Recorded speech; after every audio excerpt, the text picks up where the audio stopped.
Boa noite, pessoal. Boa noite a todos, a todas. Estão me ouvindo aí? Estão me vendo direitinho? Sim. Ótimo. Pode, né?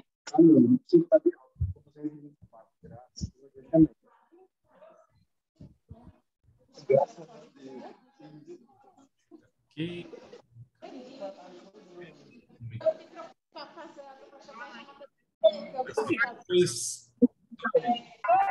Boa noite, professor. Boa noite a todos. Boa noite, Osana. Boa noite. Depois do período que ficamos aí uma semana com o nosso ENIX, com a Semana de Direitos Humanos, agora a gente retorna para as nossas aulas. Então, vamos retomar aqui o nosso assunto de direito constitucional. A gente está na parte final da supremacia da Constituição, né? Então, vamos voltar lá para as teorias, para as classificações, né, das normas constitucionais quanto à eficácia e aplicabilidade. Então, só como a gente já está um tempinho sem ver esse tema, né, a gente estava aqui a gente já viu, né, as classificações do Rui Barbosa, primeiramente, né, as normas autoexecutáveis e não autoexecutáveis. Depois a gente viu a classificação lá do Pontes de Miranda, com as regras bastantes em si e as regras não bastantes em si, com a particularidade das regras programáticas, né? E aí a gente chegou nessa classificação aí, que é a mais usada, é a mais consagrada até hoje, né, no direito constitucional brasileiro, que é a classificação do José Afonso da Silva.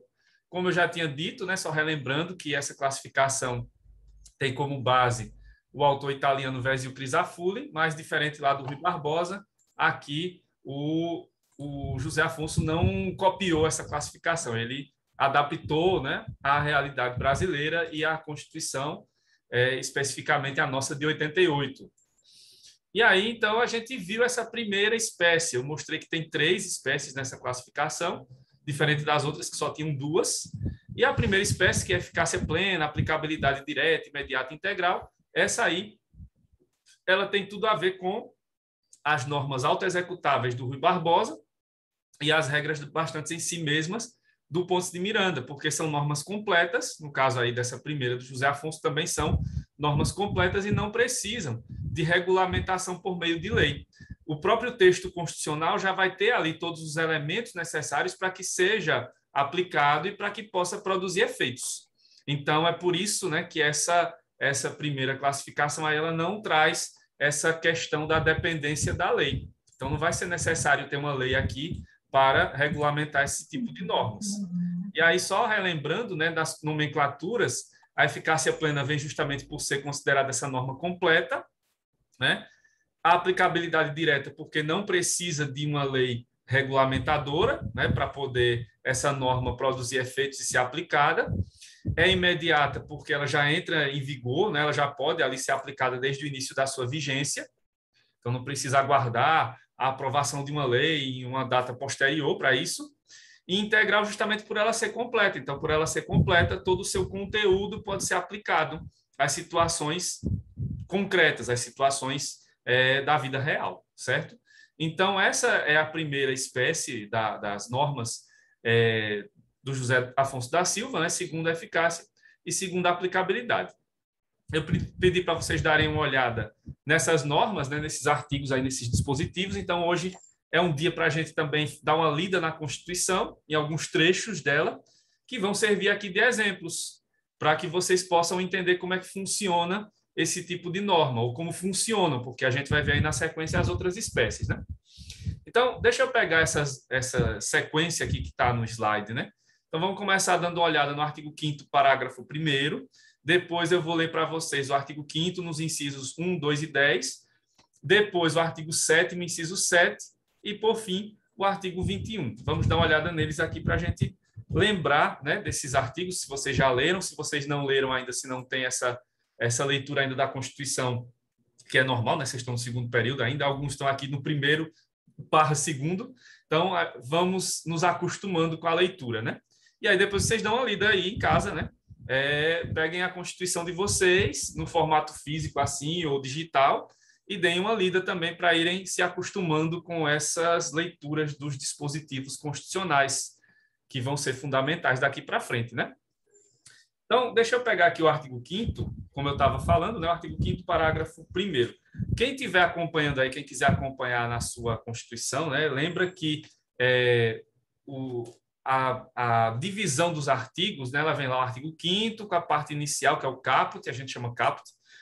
Depois vem os incisos, e quando terminam os incisos, aí chegam os parágrafos. Então, no caso do artigo 5º, que é o mais extenso, você vai ter mais de 70 incisos, e aí depois que acabarem os incisos é que você vai encontrar lá o parágrafo 1º, já no finalzinho do artigo 5º. São 78 incisos, né, no artigo 5º.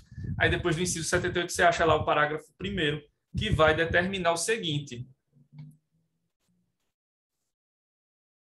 Boa noite, Alberinho. O parágrafo 1º do artigo 5º vai determinar o seguinte: as normas definidoras dos direitos e garantias fundamentais têm aplicação imediata. Aí veja, aqui na nossa classificação está aqui, ó, aplicabilidade imediata. Então, as normas que estão no artigo 5º, elas têm aplicabilidade imediata. Então, elas têm grandes chances de serem normas de eficácia plena. Eu não vou dizer aqui que todas são de eficácia plena, porque vocês vão ver na próxima espécie que também tem a possibilidade de aplicabilidade imediata. Então, você vai encontrar ali chances de ter normas de eficácia plena no artigo 5º, grandes chances. Mas não só elas, né, de eficácia plena, vai ter também eficácia contida. Daqui a pouco a gente vê isso melhor. Mas aí esse parágrafo 1º, ele dá essa abertura para que a gente encontre nos incisos do artigo 5º normas que têm essa característica aí, de eficácia plena, aplicabilidade direta, imediata e integral. Não vai dar para ler, lógico, todos os incisos agora, né? Isso aí vocês vão lendo ao longo do curso. Mas aí eu vou pegar esses incisos, esses 3 aí que eu menciono no slide, o inciso 1, o 2 e o 10, para servir como exemplo, para vocês verem como é que funcionam aqui os incisos no caso dessas normas de eficácia plena, certo? Então, deixa eu ler aqui para vocês agora o artigo 5º, inciso 1º.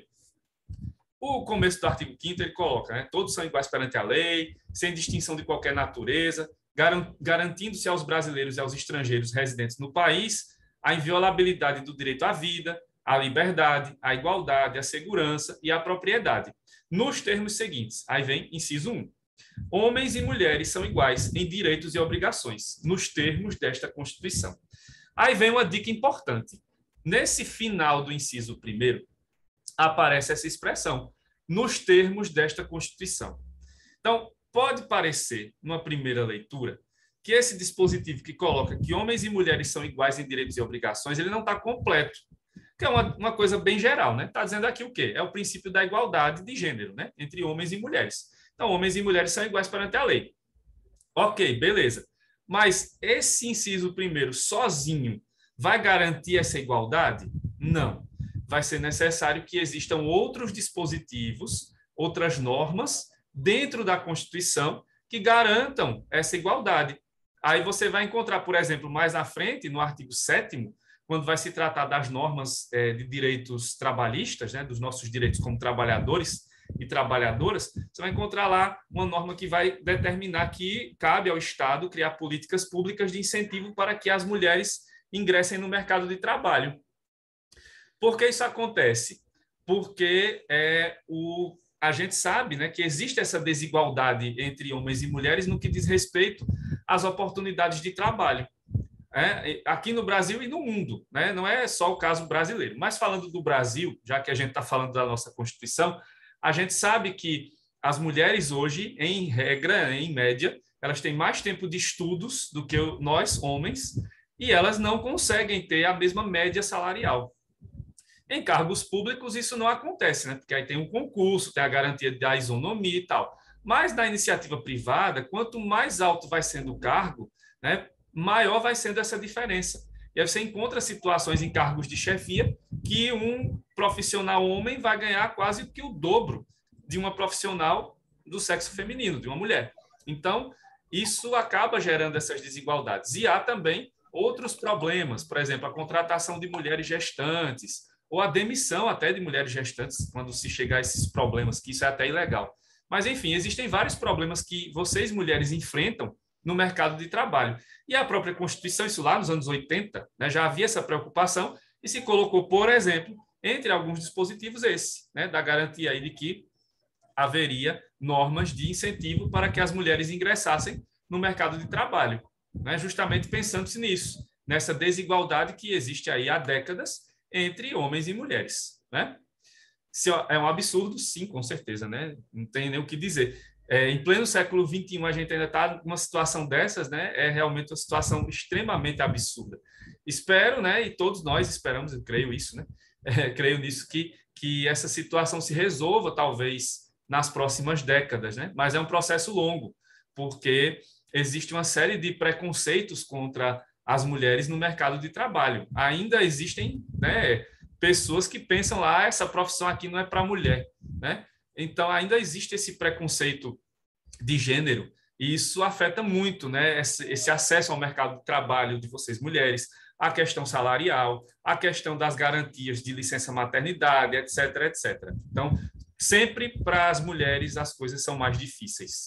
Fora a questão da jornada dupla, tripla, porque trabalha lá fora, depois tem que chegar em casa e, né, cumprir todas as atividades domésticas, porque os homens, nem a palavra certa, né? Porque não é ajudar, porque não é história de ajudar, tem que estar ali participando, né? Então, os homens não participam, geralmente os maridos, os filhos, não participam das atividades domésticas, e aí vocês, mulheres, acabam tendo essa sobrecarga de cuidar dos filhos, de cuidar da casa, etc, etc. Né? Como toda regra, suas exceções, né, professor? Sim. Eu estou falando de maneira geral. Né? Eu sei.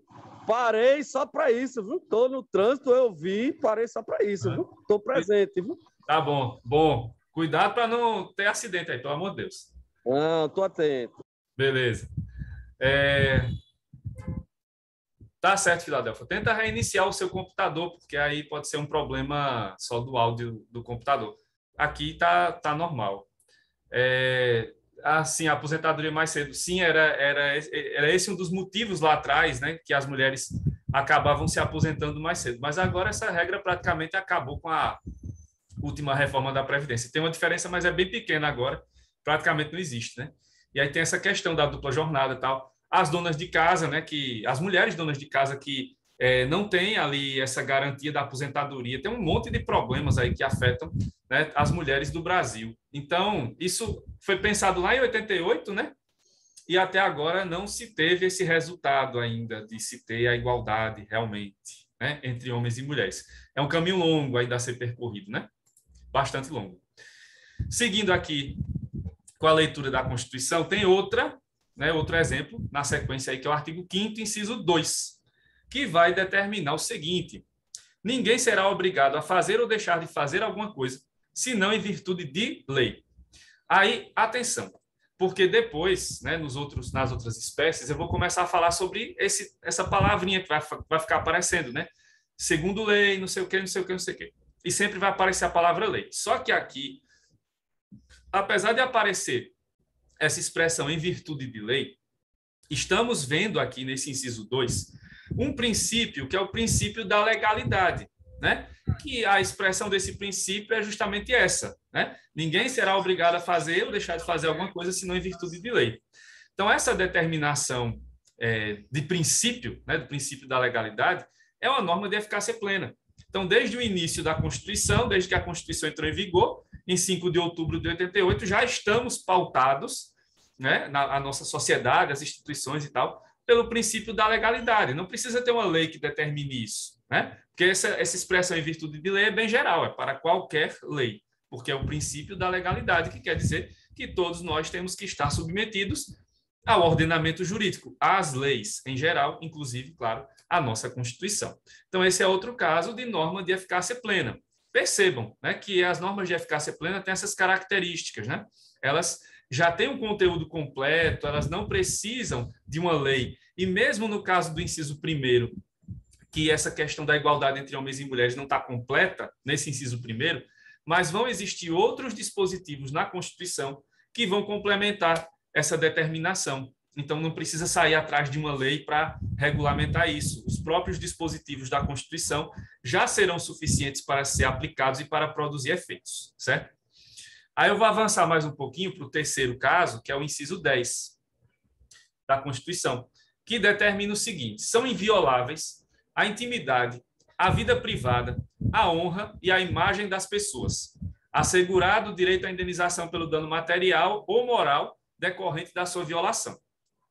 Esse inciso 10, né, ele está tratando aqui de alguns princípios também, que são ali direitos fundamentais e tal, que são a inviolabilidade, né, da questão da intimidade, a proteção da intimidade, da privacidade, da honra, da imagem. Então, e claro, com a garantia aqui de indenização em caso da pessoa, da vítima, né, sofrer danos de ordem material, financeira, né, dinheiro concretamente, ou moral, que afetem os direitos fundamentais, os direitos da personalidade que vocês já estão estudando lá no direito civil. Então, nesse inciso 10, havendo essas violações à intimidade, privacidade, honra e imagem, essa determinação ela já está valendo desde o início da Constituição, desde 5 de outubro de 88. E não precisa de uma lei regulamentadora para isso. Basta que se configure o dano material, o dano moral, que já vai haver o dever de indenizar de quem, né, praticou aquele ato que levou a outra pessoa, a vítima, né, a sofrer algum dano. Então, o inciso 10 é outro caso de norma de eficácia plena, certo? Aí eu vou dar um salto agora, né, que é para o artigo 7º, inciso 7, né, para mostrar que não tem só no artigo 5º, né, normas de eficácia plena, tem outras em outras partes da Constituição. Então, aí no artigo 7º, inciso 7, a gente vai encontrar a garantia de salário nunca inferior ao mínimo para os que percebem remuneração variável. Esse dispositivo está sendo problemático aí depois da última reforma trabalhista, porque tem gente que está ganhando menos do que um salário mínimo, porque virou horista, né? Naquela história de que só vai ganhar as horas trabalhadas. Isso traz um problema. Mas a ideia é de que deveria haver essa garantia do salário mínimo, né, para todos os trabalhadores, inclusive esses que recebem a remuneração variável, certo? Os horistas, periodistas, etc. Essa determinação ela ocorre independentemente de uma lei. Então, não é preciso ter uma lei que garanta o salário mínimo e tal para todos os trabalhadores, porque essa norma, né, do artigo 7º, inciso 7º, já basta para isso, né? Então, essa seria uma outra norma de eficácia plena, né? Apesar de que, na prática, as leis, né, principalmente agora as últimas reformas trabalhistas, elas relativizaram isso, e foi uma relativização bem danosa para nós trabalhadores, né, como o Eduardo está lembrando aqui, né, que foi relativizado demais os direitos trabalhistas. Lamentável, sim, sem dúvida, né? Então, esse é outro reflexo, né, dessas mudanças que estão acontecendo aí nas leis, que estão acabando por tirar, né, a força da Constituição nesses dispositivos que tratam, por exemplo, dos direitos trabalhistas, né? Sim, perdemos muitos direitos, sim. Se não perdemos, aí a gente... É aquela história, né? Não chega a perder o direito, mas na prática perde, né? Porque está aqui garantido na Constituição, mas vem aí as leis e tal, e abre-se brechas, e nessas brechas que são abertas, aí os nossos direitos vão se esvaindo, né? Vão se perdendo pelo caminho, né? A questão do acordo, né? O acordo que prevalece sobre a lei, enfim, essas coisas que foram extremamente danosas para nós trabalhadores, né? Porque negociar com o patrão é sempre complicado, né? E aí vem o artigo 21, né, que traz lá, compete à União. Aí são normas que tratam, né, das competências. E aí, quando se coloca lá, declarar guerra, celebrar a paz, assegurar a defesa nacional, essas questões, né, o representante da União, o presidente da República, pode fazer isso independentemente da lei, porque aqui já está garantido na Constituição que é um direito dele de seguir essas determinações do artigo 21. Então, essas normas, em geral, são de eficácia plena também, certo? Pessoal, até aqui, deu para compreender como é que funciona aí essa questão das normas de eficácia plena?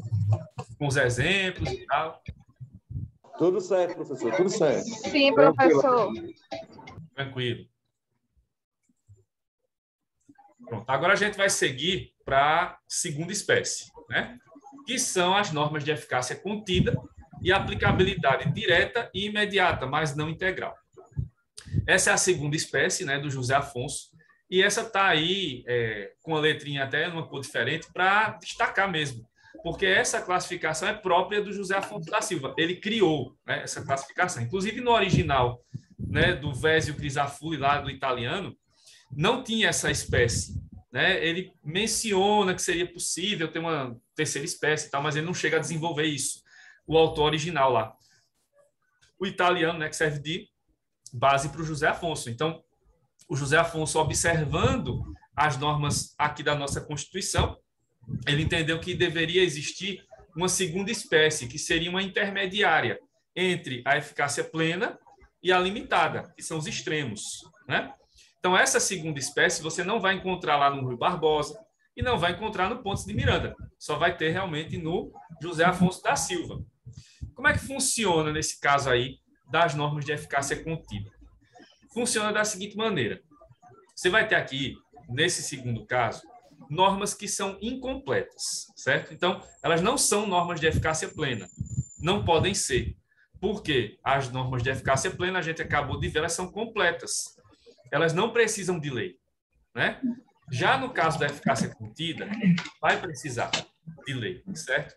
Só que essa necessidade de se ter uma lei regulamentadora para completar o sentido da norma constitucional, isso não chega a ser obrigatório. Vai ser possível aplicar essa norma, vai ser possível que ela produza efeitos até mesmo antes de existir a lei, certo? Agora, quem é que vai determinar o alcance dessa norma, enquanto não houver uma lei? É o juiz, né? Em casos concretos. Então, o juiz vai recebendo aquelas situações e vai decidindo, caso a caso, como aquela norma pode ser aplicada. Isso enquanto não houver lei.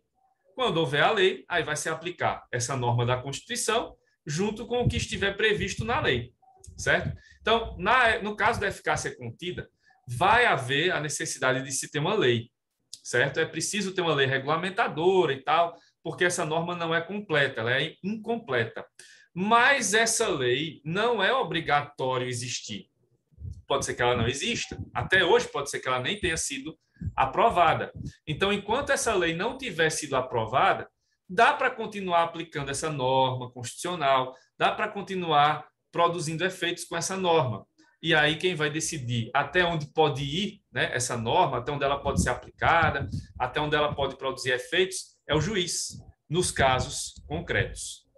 E por que isso acontece? Porque essa segunda espécie, as normas de eficácia contida, elas tratam de conceitos jurídicos indeterminados, que é uma expressão que os autores de direito constitucional usam aqui para alguns conceitos que aparecem na Constituição, que são bem amplos. Por exemplo, interesse público, ordem pública, né? Então, o que é interesse público? O que é ordem pública? São conceitos bastante amplos. Inclusive, o que eu penso sobre o que seja ordem pública pode não ser a mesma coisa que o Alberino pensa. Pode não ser o que a Filadélfia pensa, Osana, Milena, Juan, que são os que eu estou vendo aqui na minha tela agora, né? Só para usar como exemplo. Então, é natural que cada um tenha a sua concepção sobre esses conceitos, porque são conceitos muito amplos. Então, para que não fique na subjetividade, né, para que não fique só a posição de Claudemir, a posição de Alberino, a posição de Filadélfia, quem vai definir isso é o juiz, né, com base no que for determinado ali já em outros julgados semelhantes, com base no que já se tem na doutrina desenvolvido sobre esses conceitos, entre outras situações, certo? Então, as normas de eficácia contida, elas chegam nesse nível. Elas vão ser aplicadas, elas podem produzir efeitos ainda mesmo que não tenha lei. Agora, claro, o ideal aqui é que tivesse a lei, mas enquanto não tiver a lei, vai-se usando esse tipo de norma.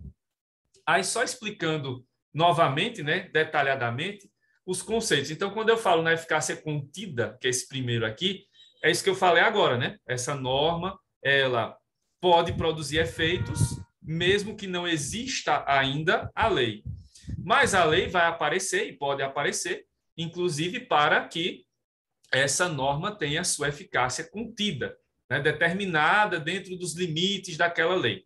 Mas como essa existência da lei não é obrigatória, então pode ser que você consiga fazer com que essa norma produza efeitos, mesmo que não exista ainda essa lei, certo? Inclusive, existem críticas ao próprio José Afonso da Silva, que ele menciona nesse livro dele, porque muitos autores vão dizer a nomenclatura aqui mais correta deveria ser eficácia contível e não contida, porque contida já está no particípio, já parece que aconteceu, né? Já foi contida. Não, porque pode ser que ela seja contida pela lei, mas e se a lei não existir, ela não tem nenhuma contenção. Então, para os críticos do José Afonso da Silva, a nomenclatura mais adequada aqui deveria ser contível, porque contível passa a possibilidade, né? Está no condicional. Então, poderia ser contida por uma lei, mas nem sempre vai ser. Que essa é a ideia, né, que o José Afonso deixou bem clara para esse tipo de norma, certo? E aí ele acaba até aceitando essas críticas e tal, mas aí, quando ele vai justificar, né, ele diz em outras palavras, eu até aceito, tal, mas como essa nomenclatura já está consagrada, eu vou manter do jeito que está. Aí ele preferiu não mudar a nomenclatura, mas reconheceu as críticas que foram feitas por alguns doutrinadores, né, no livro dele, no Aplicabilidade das Normas Constitucionais. E aí, falando dos outros conceitos, né, aplicabilidade direta, imediata, não integral, percebam que, em relação às normas de eficácia plena, esses dois primeiros conceitos são iguais. Então, a aplicabilidade direta, a eficácia contida também tem, porque ela pode ser aplicada independentemente de lei. Ela precisa da lei, mas não é obrigatório. Então, enquanto não houver lei, pode-se aplicar a norma constitucional diretamente, sem intermediários, sem uma lei regulamentadora. Quando se fala da imediata, do mesmo jeito lá da eficácia plena. Como essa norma de eficácia contida não precisa obrigatoriamente de uma lei, então ela pode começar a produzir efeitos e ser aplicada desde o início da sua vigência, desde o 5 de outubro de 88. Ela já poderia ter ali o seu início de aplicabilidade, certo? Do mesmo jeito da eficácia plena. O que vai mudar aqui é o último conceito que aparece, o mais não integral. Por quê? Lá na eficácia plena, essa aplicabilidade era integral, total, completa, porque a norma era completa. Aqui, essa norma não é completa. Então, vai ser preciso que alguém ou alguma coisa, né, complemente esse sentido. É aí que vai aparecer, no conceito do José Afonso, a necessidade da lei ou, na falta da lei, a necessidade de que o juiz estabeleça o alcance dessa norma nos casos concretos, certo? Então, é esse o sentido, né, que aparece aqui quando se fala da aplicabilidade não integral. Porque como essa norma vai precisar, né, ela não é completa, ela vai precisar de alguma coisa ou alguém que complete esse sentido. Alguma coisa vai ser uma possível lei que apareça no futuro, ou, se não tiver lei, vai ser a pessoa, que é o juiz, né, que vai estar julgando o caso, que vai determinar até onde pode ser aplicada essa norma, certo?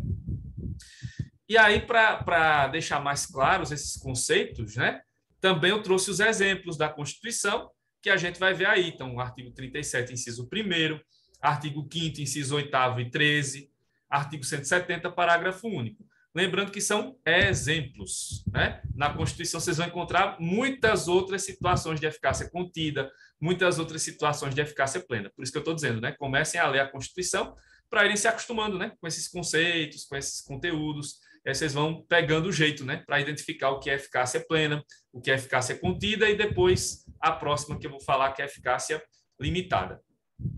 Mas, antes de ir para os exemplos, compreenderam essa parte aí, o que é a eficácia contida, relembrando o que é a aplicabilidade direta, imediata e a diferençazinha que tem aqui, o não integral. Me digam como é que está aí. Deu para entender? Tranquilo, professor. Sim, professor. Sim, professor. Tranquilo também. Beleza. Pronto, então, vista a parte teórica, vamos então ver os exemplos. Deixa eu localizar aqui na minha Constituição, artigo 37, para começar.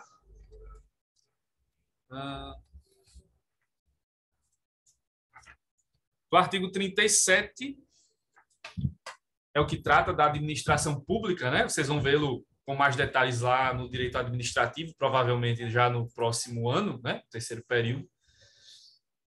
E aí esse artigo 37 ele coloca no inciso 1º, né, uma determinação aqui que trata do acesso aos cargos públicos, né? Então, os cargos, empregos e funções públicas são acessíveis aos brasileiros que preencham os requisitos estabelecidos em lei, assim como aos estrangeiros na forma da lei.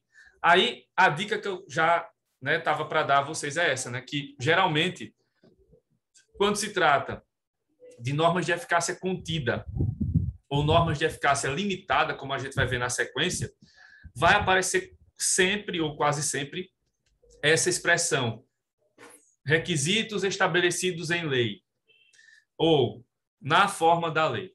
Então, como são normas que precisam de lei, então o legislador, né, os constituintes, eles já colocaram isso na Constituição. Aí já é o sinal, né, de que essa norma é eficácia contida ou é eficácia limitada.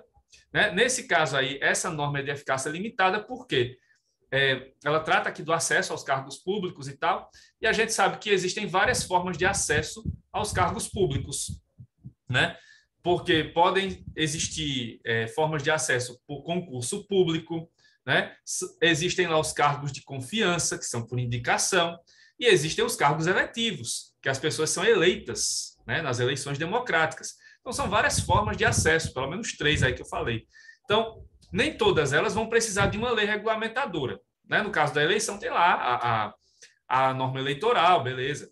No caso dos concursos, vai ter também o edital, né, que ele serve como vamos dizer, a lei específica para o concurso. Mas, no caso das indicações, nem sempre vai ter uma lei. E aí aplica-se a Constituição aqui, em geral, enquanto não houver uma lei que trate disso. Né? Porque podem haver leis locais, municipais, estaduais, ou leis federais mesmo que tratem disso. Né? Mas, se não houver, dá para aplicar já pela Constituição. Todos os brasileiros ali, né, que preencham esses requisitos para acessar esse cargo público podem chegar até ele. Os estrangeiros também, né, dependendo ali das especificações que, porventura, existam em alguma lei. Mas, se não houver, aí o acesso é livre. Né? Então, esse dispositivo do artigo 37, inciso 1º, é eficácia contida, justamente por isso, porque se houver lei, vai aplicar o 37, inciso 1, junto com a lei, que vai estabelecer, né, os requisitos específicos de acesso aos cargos públicos. Se não houver a lei, então aplica o 37, inciso 1º direto, sem necessidade de esperar por uma lei regulamentadora. Voltando para o artigo 5º, a gente vai encontrar lá o inciso 8, que é o caso de uma norma de eficácia contida. Aí volto para aquele caso lá do artigo 5º, parágrafo 1º, que tinha lá a aplicabilidade imediata, lembram?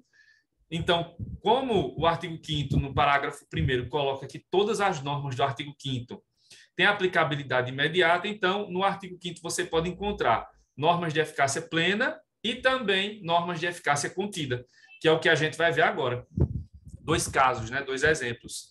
Então, o inciso 8º é o que determina o seguinte: ninguém será privado de direitos por motivo de crença religiosa ou de convicção filosófica ou política, salvo se as invocar para eximir-se de obrigação legal a todos imposta e recusar-se a cumprir prestação alternativa fixada em lei. Isso é conhecido, né, esse inciso 8º, como a escusa de crença ou consciência. Então, assim, em teoria, né, as pessoas não podem ser privadas,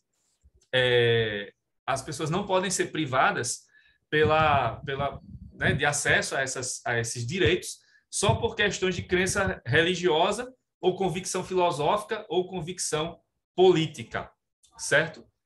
Aí vem a escusa, né? Salvo se as invocar para eximir-se de obrigação legal a todos imposta e recusar-se a cumprir prestação alternativa fixada em lei, que é o caso, por exemplo, de conscritos, né? As pessoas que têm, os homens que têm que se alistar obrigatoriamente no serviço militar, né? Aí pode haver escusa de crença, escusa de consciência e tal, mas vai haver a necessidade de uma prestação alternativa. Aí, se a pessoa não cumpre a prestação alternativa, vai sofrer alguma penalidade, alguma punição. E aí, essa norma ela é de eficácia contida, né? Justamente porque ela não vai precisar necessariamente da lei. Se houver uma lei aqui estabelecendo, como é o caso das normas, né, próprias do serviço militar, que tratam lá do acesso e tal, a partir de quando tem que fazer as inscrições, o alistamento, não sei o quê. Aí sim, beleza. Mas se não houver essa norma, então já se aplica essa determinação para, né, diretamente, sem necessidade de uma lei regulamentadora, certo? Então, essa determinação do artigo 5º, inciso 8º, entra como norma de eficácia contida, certo?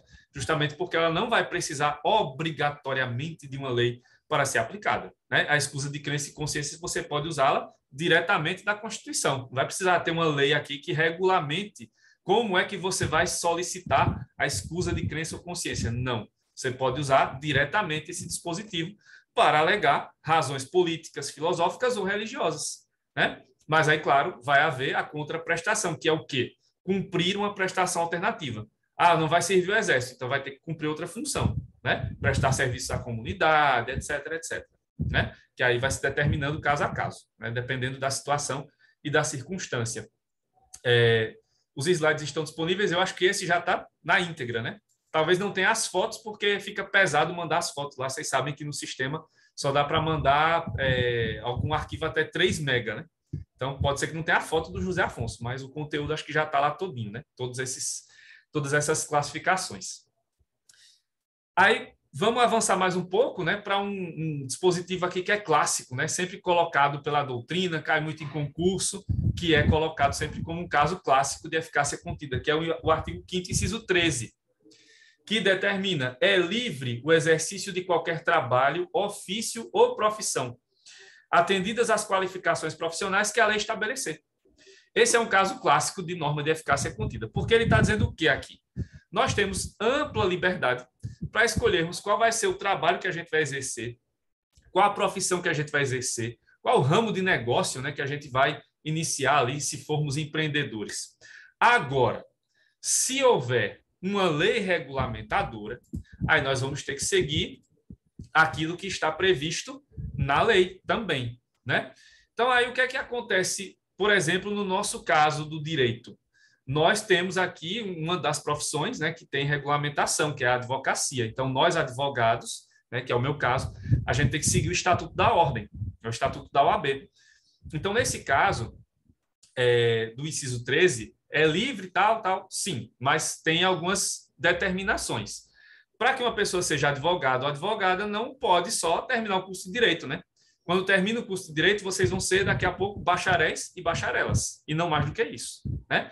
Para você ser advogado ou advogada, você vai ter que fazer o exame de ordem, né? Passar lá nas 2 fases, cumprir os requisitos legais e depois, né, passar lá pela cerimônia para ter direito à carteirinha da OAB e tudo mais. E aí você vai receber um número de OAB para poder atuar profissionalmente, vai ter que pagar anuidade e tudo mais, né? Então, no nosso caso, né, advogados, nós temos essa determinação. Já em outras profissões não há essa determinação. Então, o médico, quando termina, já pode começar a atuar. O engenheiro também, e assim por diante, né? Então, tem que se observar, se houver uma lei, tem que se observar aquilo que a lei determina, não só essa questão da liberdade, que é uma liberdade com algumas determinações que podem existir, algumas contenções. E tem também as contenções da própria lei penal, porque, eu posso trabalhar em qualquer área? Depende, né? Desde que não seja crime, pode. Então, dá para trabalhar como pistoleiro, você pode até exercer essa função, né? Mas, claro que ela não vai ser constitucionalmente garantida, né? Porque é um crime, né? Você matar pessoas e ainda ganhando dinheiro por isso. A prostituição, aí chega um caso diferente, né? Porque na prostituição, as pessoas que exercem essa atividade de forma autônoma não tem problema. Inclusive, é até uma profissão regulamentada já pelo Ministério do Trabalho. Mas se houver uma pessoa que está ali sendo cafetão ou cafetina, aí vira a questão do crime de rufianismo. Aí já não pode, isso é proibido. Então, tem essas determinações que têm que ser seguidas, né? Certo? Então, está faltando menos de 1 minuto aqui para acabar essa parte, né? Vou interromper aqui para fazer a gravação. Vocês me aguardam que eu volto para falar do artigo 170, né? Para dar mais um exemplo aqui, tá? Até já.